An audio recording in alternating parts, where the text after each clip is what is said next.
Shalom saudara sekalian yang dikasihi Tuhan. Jumpa lagi bersama dengan saya Pendeta Trofimus. Hari ini kita bersama-sama akan belajar kebenaran firman Tuhan di program GGIC Aku dan Alkitabku. Saudara, kalau Anda hari ini baru bergabung dengan program GGIC Aku dan Alkitabku, saya mengucapkan selamat bergabung, selamat menikmati bersama-sama kebenaran firman Tuhan. Di GGIC ada beberapa program yang hadir setiap minggu, yaitu Aku dan Keluargaku setiap hari Selasa dan jam 10 pagi. Program Aku dan Alkitabku seperti hari ini jam Kamis jam 7 malam. Juga ada program Aku dan Kehidupan Doaku. Besok saudara bisa mengikuti program Aku dan Kehidupan Doaku. Dan juga ibadah minggu saudara jam 7 malam setiap hari minggu secara digital. Nah, saya berdoa kehadiran Allah Baik Ministry ini memberkati saudara sekalian. Hari ini kita akan bergeser dari Kejadian pasal 3. Kita akan masuk ke Kejadian pasal yang keempat. Ayat 1 sampai dengan ayat yang ke-7. Nanti saya akan bacakan untuk saudara. Tapi sebelumnya mari kita berdoa terlebih dahulu. Tuhan, kami bersyukur untuk hari ini. Terima kasih untuk rahmat-Mu. Terima kasih untuk berkat-Mu. Kami ingin belajar firman-Mu. Berikan kepada kami roh hikmat, roh pengertian dan roh wahyu. Untuk kami mampu mengerti, memahami apa yang menjadi kehendak Tuhan, isi hati Tuhan. Dan kami dapat menangkap menjadi pesan Tuhan yang penting dalam kehidupan kami. Terima kasih Tuhan, kami ingin hidup dan dihidupi oleh firman. Supaya kami terus berada di dalam jalur ilahi. Ada terus di dalam rencana dan kehendak Allah. Terima kasih Tuhan, kami bersyukur. Di dalam nama Tuhan Yesus kami berdoa. Haleluya. Amin. Puji Tuhan. Saudara, Kejadian pasal yang keempat, ayat 1 sampai dengan ayat yang ke-7, saya akan bacakan untuk saudara sekalian. Kemudian manusia itu bersetubuh dengan Hawa, istrinya, dan mengandunglah perempuan itu, lalu melahirkan Kain. Maka kata perempuan itu, "Aku telah mendapat seorang anak laki-laki dengan pertolongan Tuhan." Selanjutnya dilahirkannyalah Habel adik Kain, dan Habel menjadi gembala kambing domba, Kain menjadi petani. Setelah beberapa waktu lamanya, maka Kain mempersembahkan sebagian dari hasil tanah itu kepada Tuhan sebagai korban persembahan. Habel juga mempersembahkan korban persembahan dari anak sulung kambing dombanya, yakni lemak-lemaknya. Maka Tuhan mengindahkan Habel dan korban persembahannya itu. Tetapi Kain dan korban persembahannya tidak diindahkannya. Lalu hati Kain menjadi sangat panas dan mukanya muram. Firman Tuhan kepada Kain, "Mengapa hatimu panas dan mukamu muram? Apakah mukamu tidak akan berseri jika engkau berbuat baik? Tetapi jika engkau tidak berbuat baik, dosa sudah mengintip di depan pintu. Ia sangat menggoda engkau, tetapi engkau harus berkuasa atasnya." Saudara, pasal 4 ini memang khususnya ayat 1 dan seterusnya, ini ada banyak hal yang kita bisa gali sebetulnya. Ada banyak pertanyaan tentang siapa istri Kain, kemudian siapa yang menjadi istri atau suami dari anak-anaknya Kain dan seterusnya. Sehingga menjadi sangat banyak. Ada jawaban-jawaban yang bisa kita pelajari bersama-sama sebetulnya. Tetapi untuk case yang ini, saya mencoba untuk tidak menggali ke arah ke sana. Tetapi saya ingin mengajak saudara untuk belajar pada bagian yang lainnya.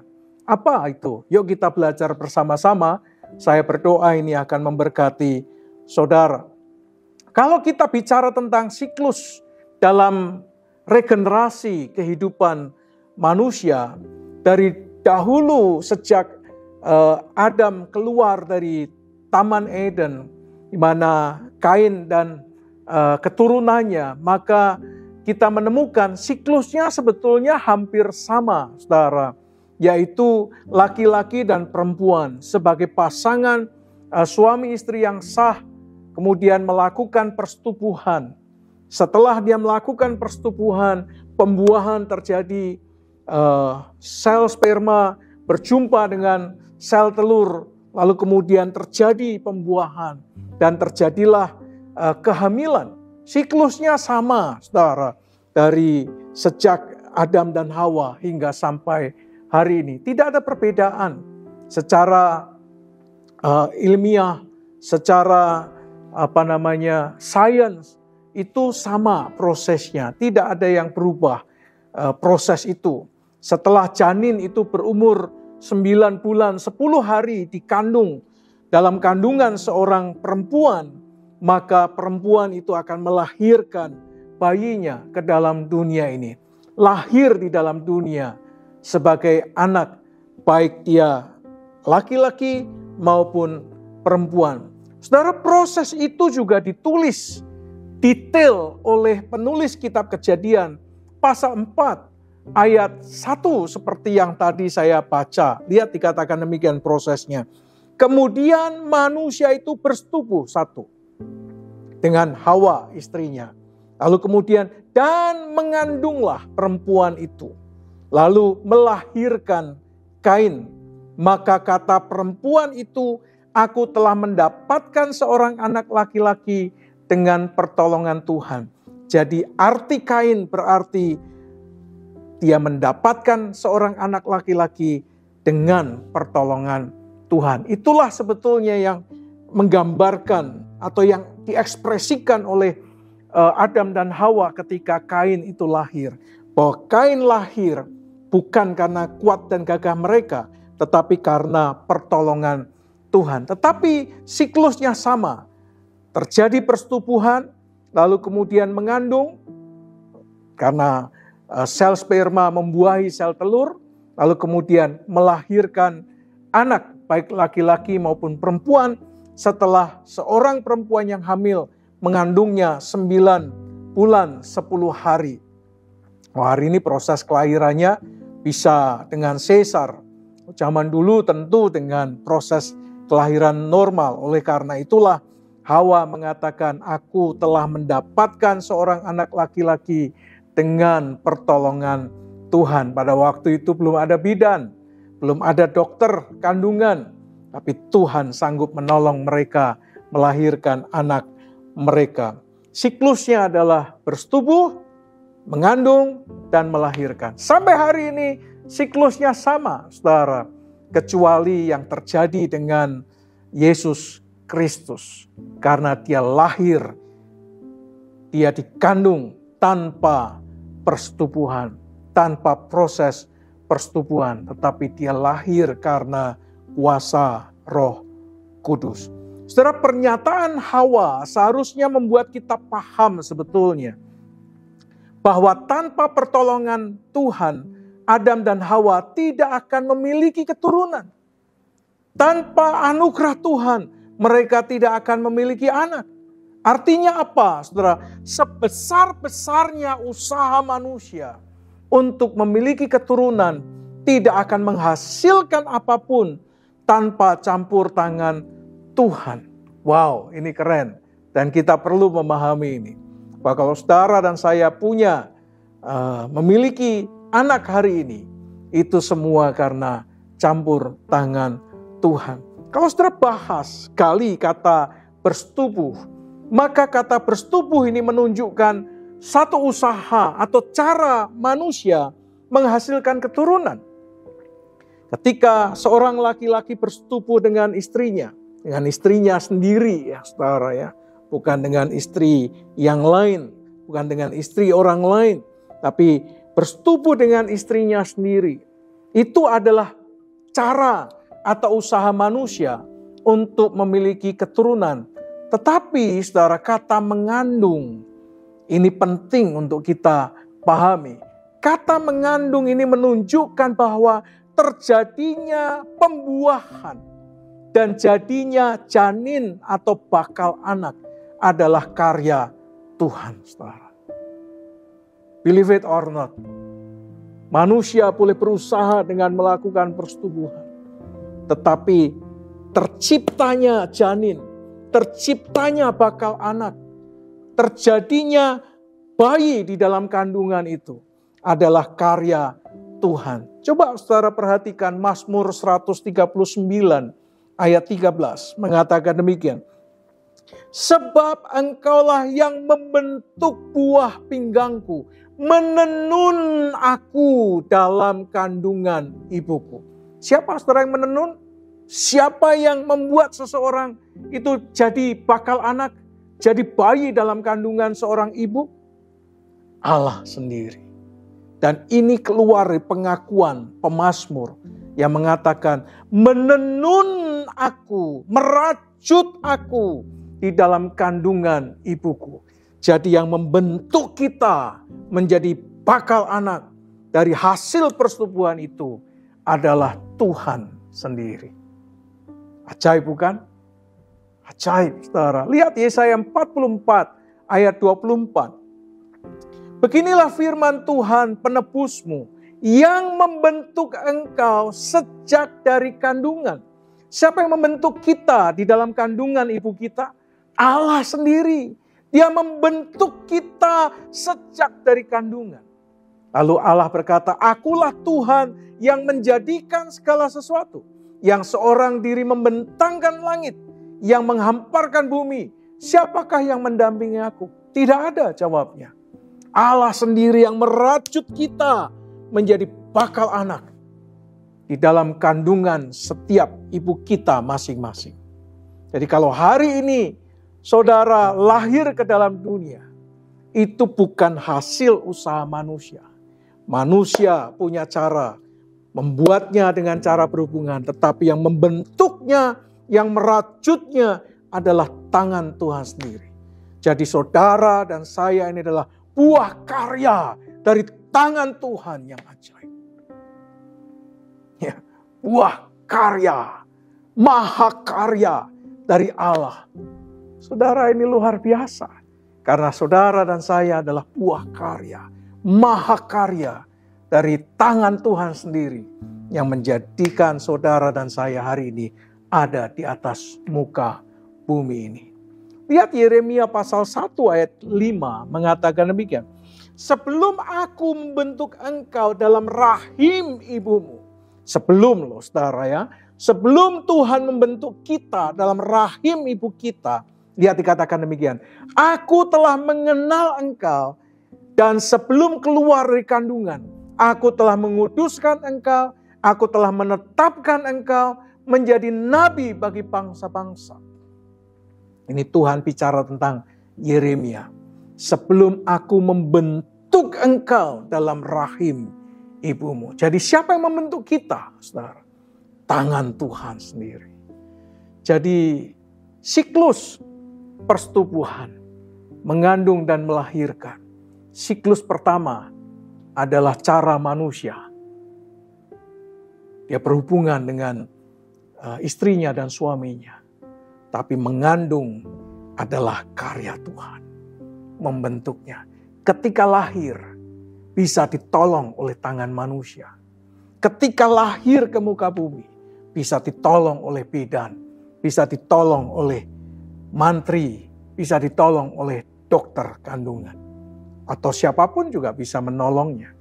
Tetapi menjadi satu pribadi di dalam kandungan ibunya adalah mahakarya Tuhan. Tuhan yang menenun, Tuhan yang membentuknya, Tuhan yang menjadikannya. Sehingga hari ini saudara dan saya ini ada. Saudara, dengan demikian apabila hari ini kita memiliki keturunan, itu adalah anugerah Tuhan. Kalau saudara hari ini memiliki anak baik laki-laki maupun perempuan, itu adalah anugerah Tuhan. Dengan teknologi para ahli, bisa saja melakukan rekayasa genetika. Dengan kemampuannya, dia melakukan semua daya. Melalui bayi tabung dan rekayasa fertilisasi in vitro dan sebagainya.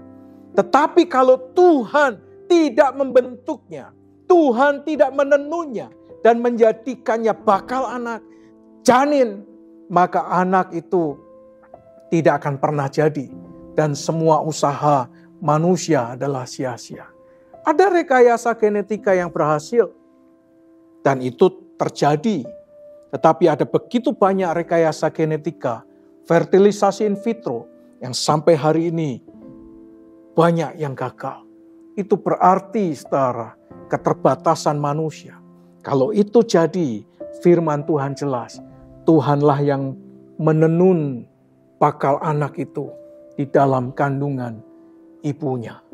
Saudara, seorang laki-laki, sebagai seorang laki-laki, lakukanlah dengan baik tugas saudara.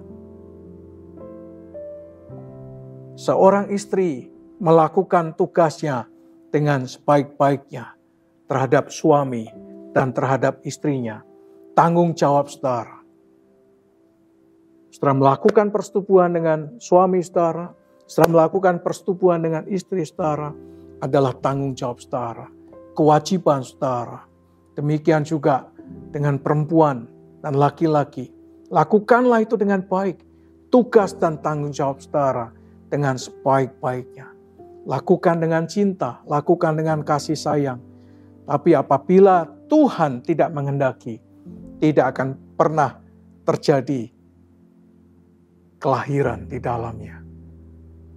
Kalau Tuhan menghendaki, maka apa yang kita kerjakan akan diberkati oleh Tuhan. Dan perjumpaan dengan antara sperma dan sel telur akan dirajut oleh Tuhan menjadi bakal anak. Lakukan tugas saudara, lakukan tanggung jawab saudara sebagai seorang laki-laki dan perempuan yang sudah menikah. Pasangan suami istri yang sah. Dan biarlah Tuhan mengerjakan bagiannya, merajut, membentuk, menciptakan bakal anak di dalam kandungan istri saudara. Amin. Amin. Saudara, dikatakan Kain sebagai petani, Habel sebagai peternak. Semua pekerjaan yang dilakukan oleh manusia pada hakikatnya baik, saudara. Apakah dia bekerja sebagai petani? Apakah dia bekerja sebagai peternak? Apakah dia bekerja sebagai petambang? Apakah dia bekerja dalam unit-unit kerja pekerjaan yang lainnya? Semuanya baik. Saudara, petani seperti Kain baik. Peternak seperti Habel juga baik. Dan terbukti Tuhan memberkati mereka. Kain menghasilkan tuaian dari hasil pertaniannya. Ini menunjukkan Tuhan memberkati pertanian Kain. Dan Habel juga menghasilkan ternak yang lebih banyak dari kambing domba yang dia gembalakan. Artinya bahwa Tuhan memberkati ternak-ternak yang digembalakan oleh Habel. Dari mana kita tahu bahwa mereka diberkati? Kita tahu dari persembahan yang dipersembahkan oleh mereka, yaitu hasil dari pekerjaan mereka. Jelas Alkitab mengatakan kepada kita, mereka mempersembahkan persembahan kepada Tuhan dari hasil pekerjaan mereka. Hasil pekerjaan Kain dipersembahkan kepada Tuhan, hasil pekerjaan Habel juga dipersembahkan kepada Tuhan. Saudara, itu menunjukkan kepada kita semua pekerjaan yang kita kerjakan pada hakikatnya semua baik. Saudara sebagai pendeta, saya sebagai pendeta baik. Saudara sebagai pengusaha, apakah saudara kerja di bank, saudara kerja jasa, saudara kerja di kecantikan, food and beverage, saudara kerja di bidang olahraga, saudara kerja di berbagai macam bidang. Itu semuanya pada hakikatnya adalah baik. Tidak ada istilah pekerjaan yang satu lebih baik dari pekerjaan yang lain sebetulnya. Semua pekerjaan baik, sekalipun mungkin hasilnya berbeda. Secara finansial atau secara profit sangat berbeda. Tetapi semua pekerjaan yang dilakukan di bawah kolong langit ini sebetulnya baik. Kecuali memang pekerjaan-pekerjaan itu adalah pekerjaan yang jahat. Pekerjaan yang tidak dikehendaki oleh Tuhan. Itu tentu tidak baik, jelas. Saya tidak bicara tentang sesuatu yang jahat atau sesuatu yang memang tidak dikehendaki Tuhan. Tapi pada hakikatnya semua pekerjaan di bawah kolong langit, kalau itu dilakukan secara halal, maka semuanya adalah baik. Karena kalau pekerjaan itu dikerjakan dengan baik, maka Tuhan akan memberkatinya. Semua pekerjaan yang saudara usahakan dengan sangat baik, dengan bekerja keras, dengan ketekunan dan kerajinan, pasti diberkati oleh Tuhan dan pasti berhasil. Maka setiap orang yang akan mendapatkan berkatnya masing-masing sesuai dengan kapasitas, sesuai dengan kemampuan, hasil kerjanya pasti akan dia hasilkan. Tentu berbeda karena ada kapasitas, ada kemampuan dan kesanggupan yang berbeda-beda. Tetapi yang jelas mereka akan menghasilkan hasil dari apa yang mereka kerjakan. Lihat Abraham dan Lot, saudara. Alkitab mengatakan kepada kita, mereka keduanya adalah peternak.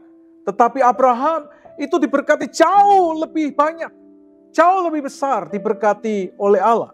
Dan seringkali orang mengatakan, itu karena dia dibantu oleh Allah. Saudara, Abraham lebih diberkati oleh Allah bukan karena Abraham itu berdiam diri loh. Abraham kongko-kongko loh. Abraham tidur-tiduran loh. Bukan loh, saudara. Abraham diberkati Tuhan karena dia bekerja keras bersama dengan para gembalanya. Saudara, dia tidak tidur-tidur siang atau bobo-bobo siang. Tidak, saudara. Dia tidak berdiam diri lalu berkat ternaknya itu tumbuh sendiri, ternaknya bertambah banyak sendiri, tidak loh. Alkitab mengatakan karena Abraham bekerja jauh lebih banyak, jauh lebih keras daripada Lot. Perhatikan ketika terjadi pertengkaran di antara pegawai mereka.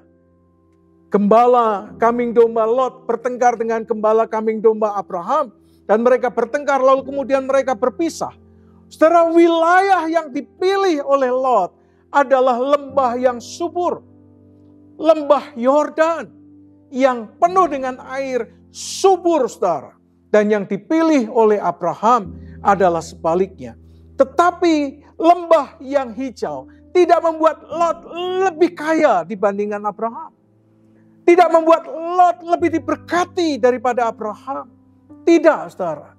Alkitab mengatakan Abraham diberkati Tuhan bahkan di tempat yang dianggap orang tidak baik. Kenapa? Karena Abraham bekerja keras dengan semua gembala kambing dombanya yang bekerja keras menggembalakan dengan sebaik-baiknya di tanah yang mungkin tidak sesubur lembah Yordan. Lihat Yakub dengan Laban, saudara. Laban adalah pengusaha ternak yang besar. Akibat kerja keras siapa? Bukan kerja keras Laban. Tetapi Laban menjadi pengusaha ternak yang besar akibat kerja keras dari Yakub. Tetapi ketika Yakub memisahkan diri dari Laban, kambing domba Yakub ternyata jauh lebih banyak dibandingkan kambing domba Laban.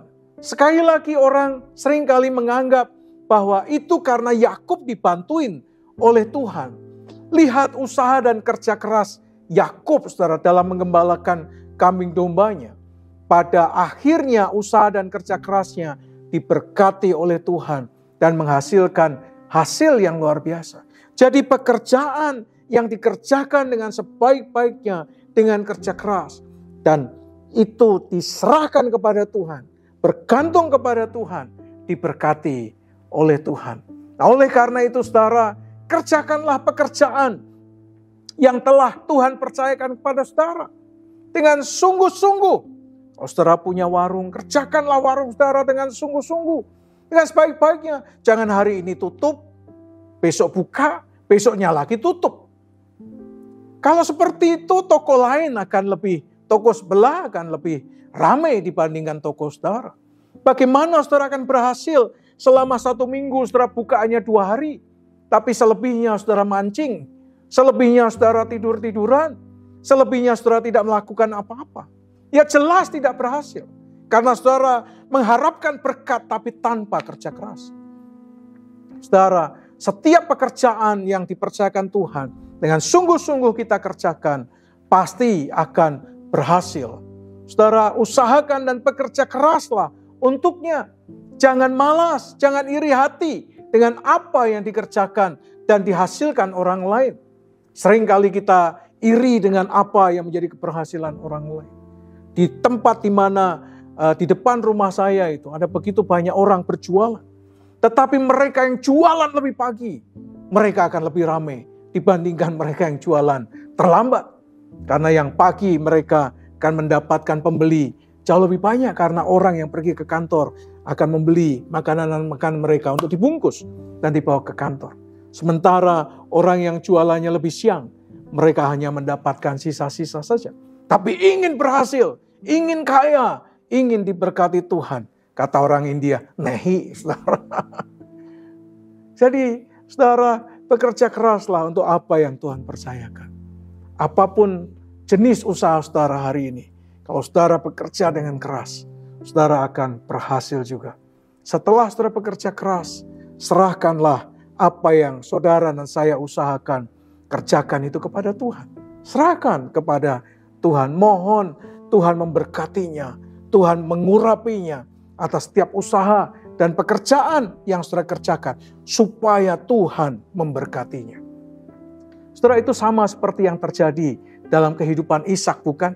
Alkitab mengatakan walaupun dia bekerja di tengah-tengah krisis, situasi yang sulit, musim paceklik panjang, saudara, ekonomi susah, seret, seperti resesi pada masa itu. Tetapi kerja kerasnya diberkati oleh Tuhan, sehingga dalam situasi yang sangat sulit sekalipun, pekerjaannya tetap menghasilkan hasil yang luar biasa. Alkitab berkata, dia diberkati menjadi kaya, kian lama kian kaya, dan menjadi sangat kaya. Bukan turun dari langit ceplok-plok, tidak. Tapi dia bekerja keras dengan apa yang Tuhan percayakan kepadanya. Jadi bekerja keraslah, saudara, dengan apa yang Tuhan percayakan. Jangan malas, karena kemalasan tidak akan mengubah apapun. Kemalasan tidak akan pernah membawa kita kepada keberhasilan. Kemalasan hanya membawa kita kepada kemiskinan. Hanya orang malas saja yang jalannya menuju kepada kemiskinan. Oleh karena itu syukuri, saudara, dengan apa yang Tuhan percayakan. Kalau saudara percayakan toko, kerjakan toko itu dengan baik. Kalau saudara Tuhan percayakan warung, kerjakan warung itu dengan baik. Kalau saudara punya toko-toko online atau usaha online, kerjakan dengan sebaik-baiknya. Saudara punya kafe, saudara punya usaha-usaha kecil, menengah, besar, kerjakan dengan baik. Dan serahkan kepada Tuhan. Maka Tuhan akan memberkati, saudara. Amin.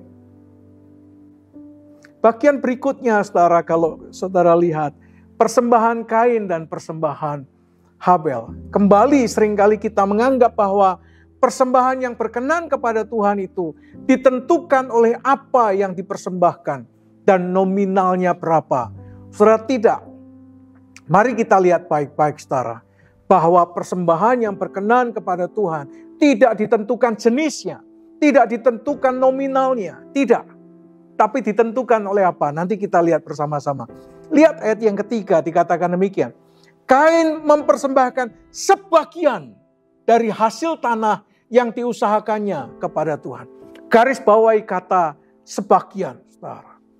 Ayat 4 mengatakan Habel mempersembahkan korban persembahan dari anak sulung kambing dombanya, yakni lemak-lemaknya. Ayat 5, Tuhan tidak mengindahkan persembahan Kain.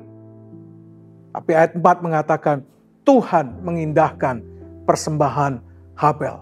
Saudara, apakah harus mempersembahkan kambing domba baru diperkenan oleh Tuhan? Saudara, kuncinya terletak di ayat yang ke-7 sebetulnya. Kalau saudara baca dari terjemahan King James, saudara akan mengerti apa yang dimaksudkan. King James menerjemahkan demikian. Saya coba baca dalam bahasa Inggrisnya. Saya berharap saudara bisa menangkap sekalipun mungkin lafalnya tidak sebaik orang lain. If thou dost well, katanya, shall thou not be accepted. Saudara, jika kamu melakukan hal yang baik, apakah persembahanmu tidak diterima? Ini menunjukkan kepada kita persembahan Habel tidak diterima bukan karena jenisnya, bukan karena apa yang dipersembahkannya. Bukan, saudara. Tapi niat hatinya Kain adalah niat yang tidak baik. Dia mengatakan demikian, "If thou dost well, shall thou not be accepted?" Jika kamu melakukan hal yang baik, apakah persembahanmu tidak diterima, saudara? Saudara, kata baik di sini tidak berhubungan dengan apa yang dipersembahkan. Ada beberapa orang mengatakan Kain mempersembahkan persembahan yang tidak baik. Tidak mungkin tidak baik, saudara. Persembahannya pasti baik. Karena itu adalah hasil pertama. Hasil pertama pasti baik. Tidak mungkin tidak baik. Kata baik di sini tidak mengindikasikan tentang apa yang dipersembahkan. Orang mengatakan persembahannya sayur mayur busuk. Atau hasil pertanian yang tidak baik. Bukan, saudara. Kata baik di sini atau berbuat baik di sini diterjemahkan dari kata does well, saudara. Nah, kata does well atau berbuat baik dari bahasa Ibraninya yatab. Kata yatab ini memiliki arti seorang yang berkenan di hati Allah. Yaitu seorang yang mengusahakan hidupnya untuk menjadi lebih baik. Dan lebih sempurna, lebih dikenan oleh Tuhan. Dengan melakukan pekerjaan yang baik. Agar dapat menyenangkan dan membuat hati Tuhan senang, bergembira, berbahagia. Saudara, agaknya ini tidak diperhitungkan oleh Kain. Di dalam pikirannya, dia mungkin berpikir bahwa yang penting sudah memberi, saudara. Yang penting sudah mengorbankan persembahan kepada Tuhan. Saudara, it doesn't matter. Itu tidak penting, saudara. Bukan apa yang ala kadarnya dia persembahkan. Tapi memberi persembahan yang lebih dari sekedar sebagian tidak akan membuat Kain berseri-seri. Ini persoalannya. Oleh karena itu dia memiliki niat yang tidak baik. Dia tidak melakukan does well. Kenapa? Karena dia berpikir memberi persembahan yang lebih dari sekedar sebagian tidak membuat Kain berbahagia. Tidak membuat Kain berseri-seri. Tidak membuat Kain bersyukur. Memberi persembahan lebih dari sekedar sebagian menjadi beban bagi Kain. Memberi persembahan lebih dari sebagian merupakan sebuah kerugian bagi Kain. Jadi niatnya ini yang menjadi masalah. Oleh karena itu Alkitab mengatakan memberi sebagian. Karena lebih dari sebagian membuat Kain tidak berbahagia. Memberi lebih dari sebagian membuat Kain merasa rugi. Dia sudah bekerja keras, tapi dia memberi lebih banyak. Membuat Kain tidak bisa bergembira dan berbahagia, bersyukur dengan persembahannya. Sehingga saudara, persembahan Habel lebih dikenan oleh Tuhan. Karena Habel does well, melakukan lebih baik dengan baik. Dia menjadi marah terhadap Habel. Sebetulnya dia sedang marah bukan kepada Habel. Dia sedang marah kepada Tuhan yang tidak mengindahkan persembahan Kain.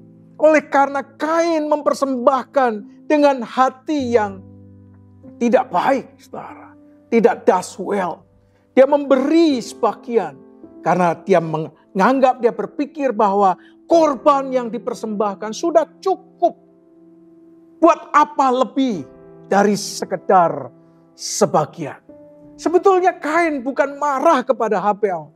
Kain sedang marah kepada Tuhan. Tetapi kemarahannya kepada Tuhan ditimpakan kepada Habel. Sama seperti kita, bukan?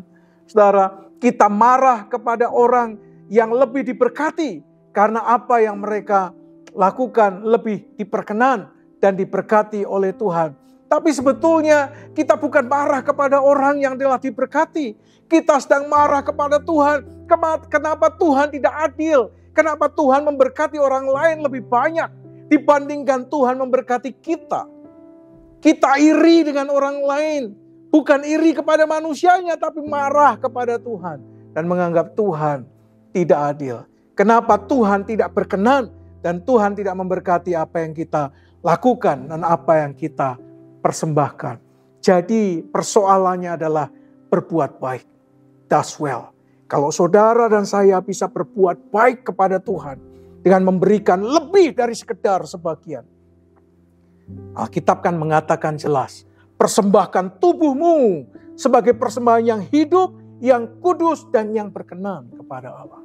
Itu adalah ibadah sejati. Bukan dari sebagian hidupmu, 1/4 hidupmu, 3/4 hidupmu. Tapi persembahkanlah hidupmu utuh kepada Tuhan. Sebagai persembahan yang berkenan di hadapan Tuhan. Does well. Tidak does well, saudara. Itulah yang terjadi dengan Kain. Oleh karena itu dia hanya memberi sebagian. Karena hatinya memikirkan yang lain. Dia tidak ingin menyenangkan hati Tuhan dengan korbannya. Dia merasa rugi memberi banyak kepada Tuhan. Dia merasa ngapain Tuhan tidak butuh persembahan yang banyak-banyak. Dia berpikir itu sebagai sebuah kerugian dan membuat dia tidak berbahagia kalau dia memberikan lebih. Pertanyaan saya, kalau saudara memberikan korban persembahan, entahkah diedarkan atau lewat transfer, atau lewat amplop, atau apapun juga caranya. Apakah saudara punya hati, sikap hati seperti Kain ini? Ataukah punya sikap hati seperti Habel? Tidak senangkah saudara kalau saudara memberikan persembahan yang banyak kepada Tuhan? Ataukah saudara merasa rugi ketika saudara mempersembahkan persembahan yang banyak kepada Tuhan? Saudara batasi. Saudara tidak does well. Saudara berpikir cukuplah sebagian. Untuk Tuhan cukup. Ngapain banyak-banyak? Toh bukan Tuhan yang menikmati. Saudara, ketika niat hatimu seperti itu, saudara tidak does well. Ketika saudara berpikir bahwa ngapain gereja itu diberi persembahan yang banyak-banyak, saudara tidak does well. Saudara punya niat hati yang tidak baik. Kalau saudara bisa memberikan lebih, why not? Kalau saudara bisa memberikan lebih besar, why not? Kalau saudara bisa memberikan dengan rasa syukur yang berlimpah-limpah, why not? Kenapa saudara batasi? Ketika saudara punya niat yang tidak baik, Tuhan tidak berkenan dengan persembahan saudara. Hati-hati dengan niat saudara. Ketika saudara memberikan persepuluhan, ketika saudara memberikan persembahan, ketika saudara memberi dukungan pekerjaan Tuhan, biarlah hati saudara bergembira karena saudara bisa mempersembahkan yang terbaik kepada Tuhan. Saudara bersyukur dan tidak merasa rugi karena saudara memberikan bukan untuk manusia, tetapi untuk Tuhan yang telah menolong kita. Bukankah Kain itu berarti lahirnya dia karena pertolongan Tuhan? Tetapi dia tidak pernah bersyukur bahwa lahirnya dia ke dalam dunia karena anugerah Tuhan, karena kebaikan Tuhan, karena pertolongan Tuhan. Saya berdoa, jangan punya niat seperti Habel. Saya berdoa kiranya di hati saudara, di hati ini hanya ada does well. Keinginan untuk berbuat baik kepada Tuhan. Yang terbaik untuk Tuhan. Supaya Tuhan berbahagia dengan apa yang kita persembahkan. Amin. Amin. Mari kita berdoa. Tuhan, kami bersyukur, terima kasih karena kami belajar firman-Mu. Ya Tuhan, ada perspektif yang berbeda, tetapi kiranya ini memperkaya pemahaman kami, pemahaman anak-anak-Mu, berkenaan dengan persembahan Habel, persembahan Kain, berkenaan dengan siklus perkembangan regenerasi manusia.